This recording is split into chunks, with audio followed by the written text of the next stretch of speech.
चित्तौड़गढ़ के गंगरार में chain snatching की वारदात लाइव कैमरे में कैद हुई है। सीसीटीवी कैमरे में कैद हुई चेन स्नैचिंग की पूरी वारदात। मंदिर से लौट रही महिला के गले पर युवक ने झपट्टा मारा। गले से चेन तोड़कर युवक फरार हो गया।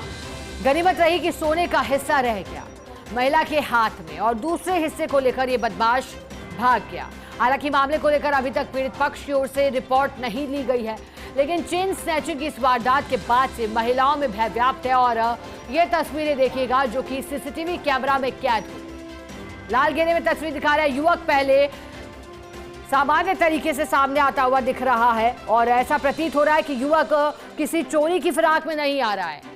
युवक की चाल एकदम ठीक ठाक है, लेकिन जैसे ही महिला उसके एकदम करीब पहुंचती है, युवक हाथ से झपट्टा मारकर महिला की चेन तोड़ने का प्रयास करता है और फरार भी होता है। चलिए हमारे साथ पीके अग्रवाल चित्तौड़गढ़ से जुड़ गए हैं। पीके अग्रवाल जी, एक तस्वीर सामने आ रही है, चेन स्नैचिंग की वारदात से जुड़ी ये तस्वीरें हैं। बताइएगा इसके बाद क्षेत्र में किस तरह का माहौल है, महिलाएं क्या डरी हुई हैं और क्या अब शिकायत की गई है इस पूरे मामले को लेकर?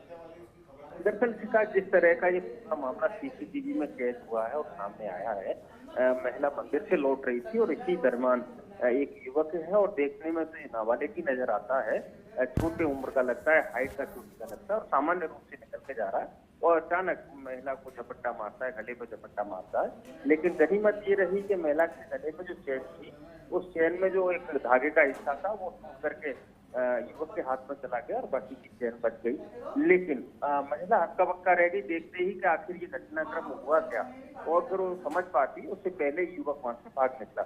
लेकिन इस पूरे घटनाक्रम के बाद निश्चित तौर पर गंगरार क्षेत्र में जिस प्रकार से महिला है वो दहशत का माहौल है। हालांकि पूरे मामले में अभी तक पुलिस थाने में किसी तरह की कोई रिपोर्ट नहीं दी गई है, लेकिन बदमाशों के हौसले किस तरह से बुलंद हैं ये देख करके समझ में आता है। और स्वाभाविक तौर पर जिस तरह से महिला के साथ एक घटना हुई है तो लाजमी है कि अचानक से किसी के साथ इस तरह की चेन स्नैचिंग की घटना हो तो स्वाभाविक तौर पर कोई भी महिला हो हतप्रभ रह जाएगी। और अब महिलाएं इस प्रकार से भयभीत भी नजर आ रही है कि आखिर ये घटना कभी भी और किसी के साथ हो सकती है, क्योंकि दिन दहाड़ी की घटना है। जिस तरह से महिला मंदिर से लौट रही है और अचानक से उसके साथ इस तरह की वारदात होती है, तो निश्चित तौर पर उम्मीद की जानी चाहिए कि पुलिस को ये पूरा मामला ध्यान में लेना चाहिए, प्रसंज्ञान में लेना चाहिए और पुलिस को सख्ती करनी चाहिए, गश्त बढ़ानी चाहिए, जिससे अपराधियों के जो हौसले बुलंद हैं उन पर कहीं न कहीं लगाम लग सके।